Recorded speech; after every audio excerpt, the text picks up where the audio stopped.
Hi, you're listening to the My Body, My Story podcast.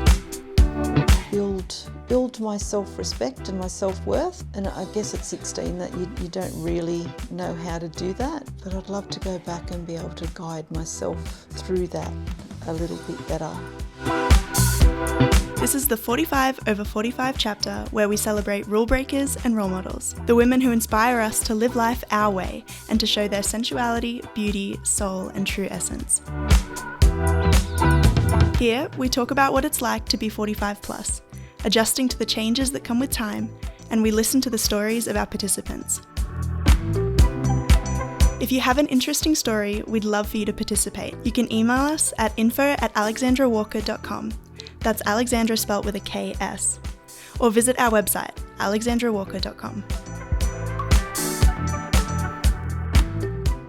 Hello everyone and welcome to the My Body, My Story project. And today with us in the studio, Sharon. And while she's sitting in a makeup chair and Nicole is creating her magic, doing a makeup for her, I'll be interviewing her. I'll be interviewing Sharon. So, welcome to the studio. And let's start and tell us 10 facts about yourself. My name is Sharon. I was born in Newcastle in 1968. I moved down to the south coast in 1997 when I met my military husband, and we had 2 children. My daughter's 23 and my son's 21, and they were fortunate enough to grow up down on the south coast of New South Wales. We moved around a little bit with my husband being military, so we got to see some pretty awesome places and live in some different places. Within Australia? No, we actually we did live in Victoria for a little while. That's where my son was born, and we got to live in the UK for 12 months as well with one of his postings. So that was pretty cool. And then we came back to Kiama in 2003, and stayed there for a long time. And then I guess unfortunately my husband and I divorced, and I sort of moved on, started my own business. Oh, interesting. What do you do? I'm a hairdresser. Oh, so... Yeah, so... Nicole, your colleague. And I've had that now for 11 years. Wow. Yeah, so that's been a bit of a challenge.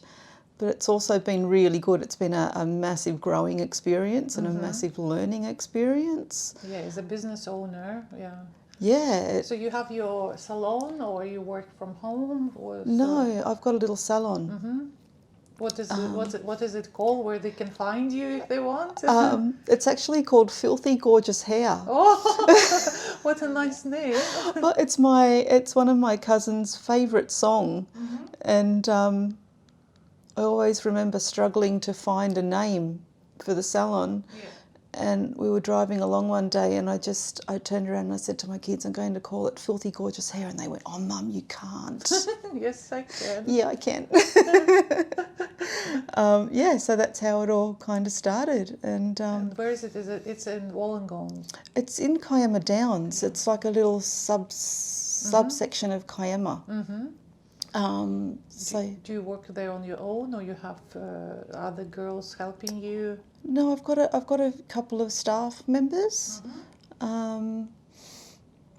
That's probably been the hardest part of business is finding right people. Team. Yeah. But I'm lucky. The last 3 years I've had a really nice little team. One of them's about to go on maternity leave, so that's happy for her, but like a little bit sad for me. Oh, I can relate. I'm getting worried that my best Oh, it's hard, isn't it? Was is gonna have maternity leave soon. Yeah, it's really tough because you want to be excited and happy for them, but it's kind of As sad. a business owner, it's like, why? Yeah, you finally get into this nice little groove, and but no, I'm really happy for her. She's having a little girl, so she's really excited, and so yeah, there'll be some changes again soon, but it's all good. It's all learning and growth and moving forward, and just having to sort of go with the flow, I suppose. Yeah, exactly. Have you always been a hairdresser, or just did it as your business after you got divorced? No, always. Always. Yeah, I started, I think, when I was about 15 years old, so... And I call it a business in a suitcase, the business which you can take with you anywhere, wherever you live. Yes. Because some professions are impossible to transfer from country to country. Yeah, I've actually been really lucky before my time in the UK with my then husband. I lived in the UK when I was 21. I did the typical Australian backpacker thing, and went over there and had no trouble finding a job. So which place, which area of UK you went? So the first time we lived just outside Wembley, and then when I was there with my husband and the 2 children, the kids were only really little,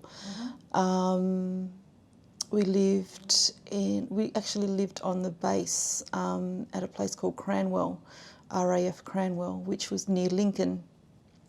That was probably the nearest big city, which was, it was fabulous. I love Lincoln. Beautiful medieval town, enormous minster. But the weather, I think it's the only downside, unless you like a bit colder. Yeah, I'm not a fan of the cold, but it was a different kind of cold, I think. And yeah, it didn't seem to bother me so much over there as what it does here. But the kids were really little, so that was probably, my son was only 6 months old when we went over, and my daughter, so he turned 1 while we were there, and my daughter turned 3 while we were there. But it was an experience, and I wasn't quite ready to come home yet, but the posting ended.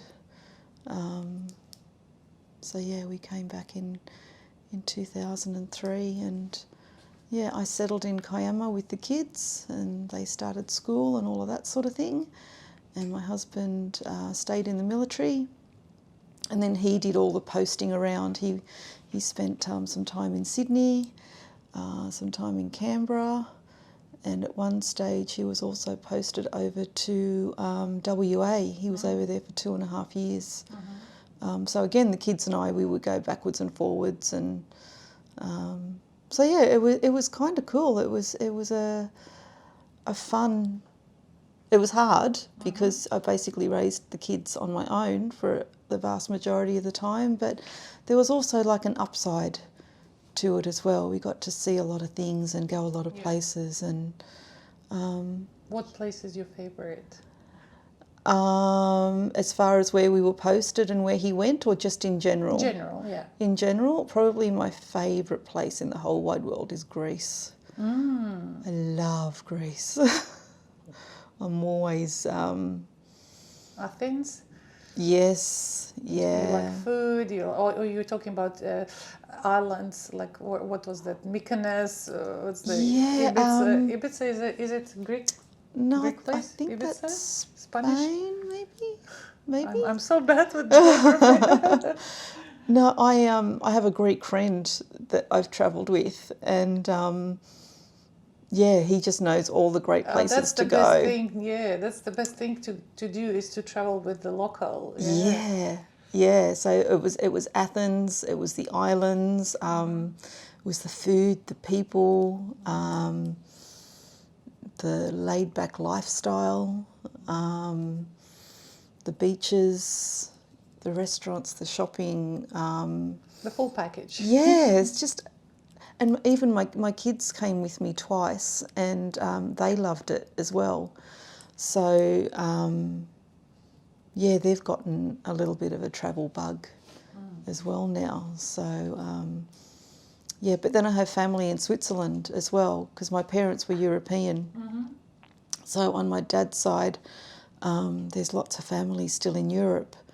So I get to go to Switzerland and France. Yeah, and I get to see them and spend time with them. And I get to see that from a different perspective as well. So you travelled quite a bit, yeah. Yeah, yeah. I think after my divorce from my husband, I started making excuses to travel instead of making excuses not to. Because there was always something else to do, you know, like, oh, the kids are too young, or, you know, the house needs this, or... but yeah, after the divorce, I guess I was like a little bit freer. And the kids already grown up, so you can...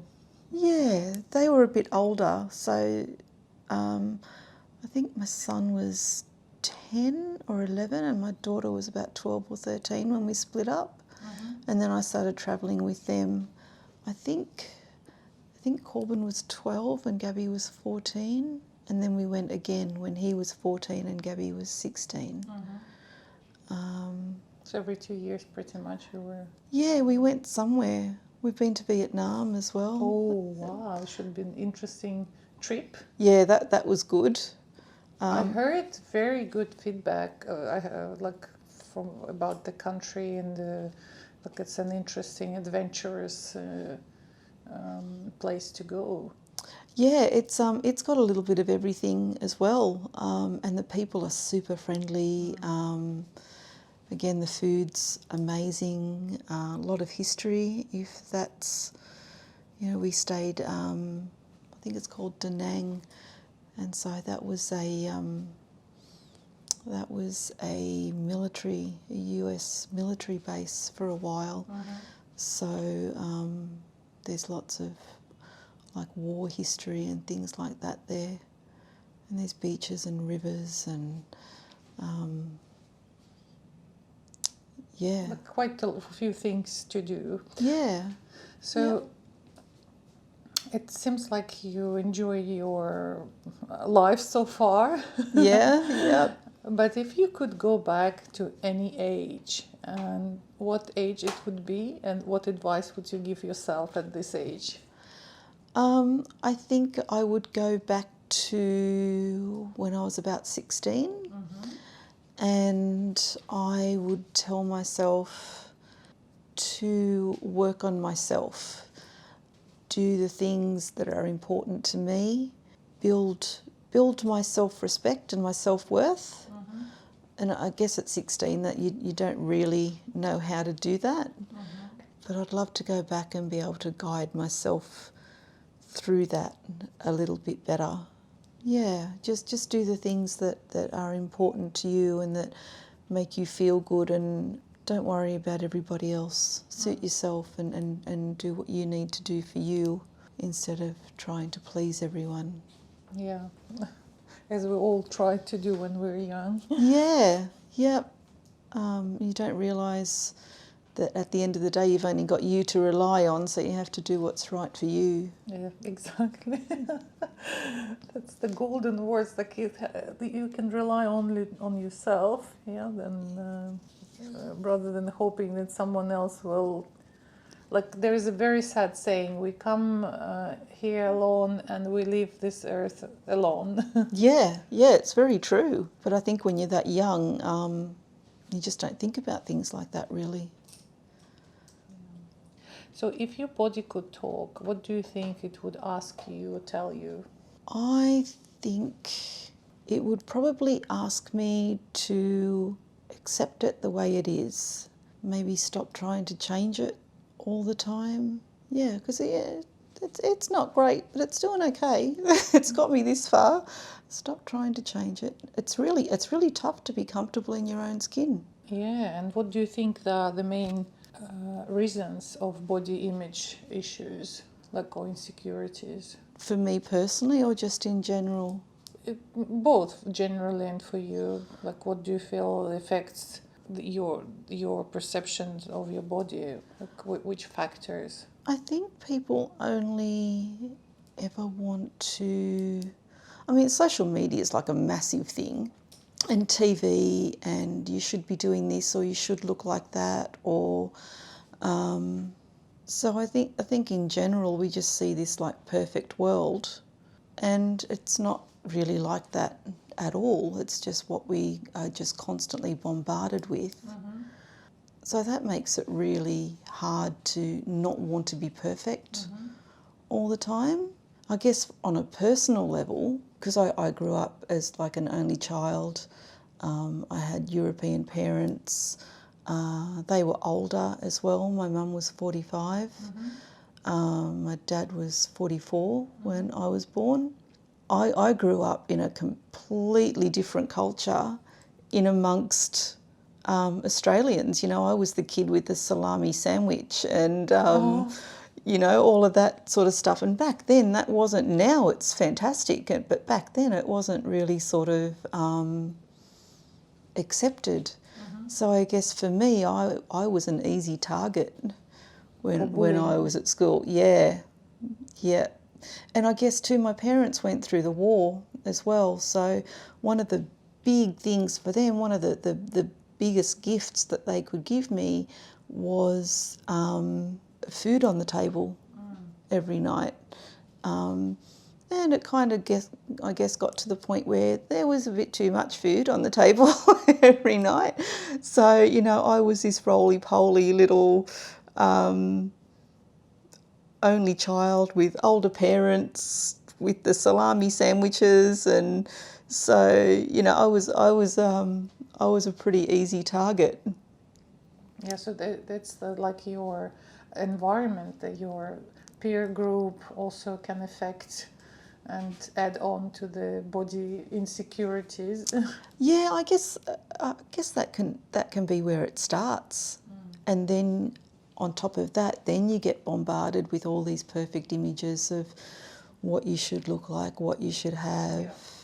Yeah, I think it's multifaceted, and yeah, just a really personal thing, and an individual thing. So do you think that this negative body image can affect relationships, and in what way? I think it can definitely affect relationships. I think it comes down to not feeling good enough, not having a sense of self-worth or self-respect.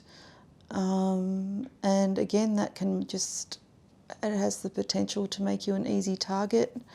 You accept things that you maybe otherwise wouldn't if you had more self-esteem or self-worth. Yeah, and it has a massive flow-on effect to the people around you. I think the way you see yourself is the way you end up being treated. Like, you only always accept the bare minimum of what you think you're worth. And sometimes that can be not very much at all. Yeah. If you have, from time to time, we all do, any body-related insecurities, how do you overcome them? So what is your go-to method to bring yourself in the shape you want? And another question, has it changed with age? I guess when I was younger, I went to the gym a lot, trying to sort of shape and mould myself into what I thought was acceptable. And I guess as I've gotten older, I've realised that that's a lot of hard work. It doesn't always pay off the way that you expect it to. And I guess as I've gotten older, that's just not for me anymore. I guess now I just try to eat healthy. I try to stay active. I try and take on new challenges. And yeah, I think my gym days are over. I try to do more gentle exercise, and I try to eat well. Just to do balance Yeah. food and physical activity. Yeah, try to find a balance. And also I'm probably a little bit more, I'm still probably not 100% happy with the way I am, but I think I'm a little bit more accepting now as well. Excellent. So what's your favorite quote about being a woman, or maybe saying, or your own thought? One that keeps like springing back to mind is, if you want something said, ask a man. If you want something done, ask a woman. Good one, yeah. Though some men would disagree. Oh, absolutely. Thank you, Sharon. Thank you very much for sharing your story. And I hope you will enjoy the rest of your day and your photo shoot. And thanks again. Thank you. If you have an interesting story, we'd love for you to participate. You can email us at info@alexandrawalker.com. That's Alexandra spelt with a KS. Or visit our website, alexandrawalker.com.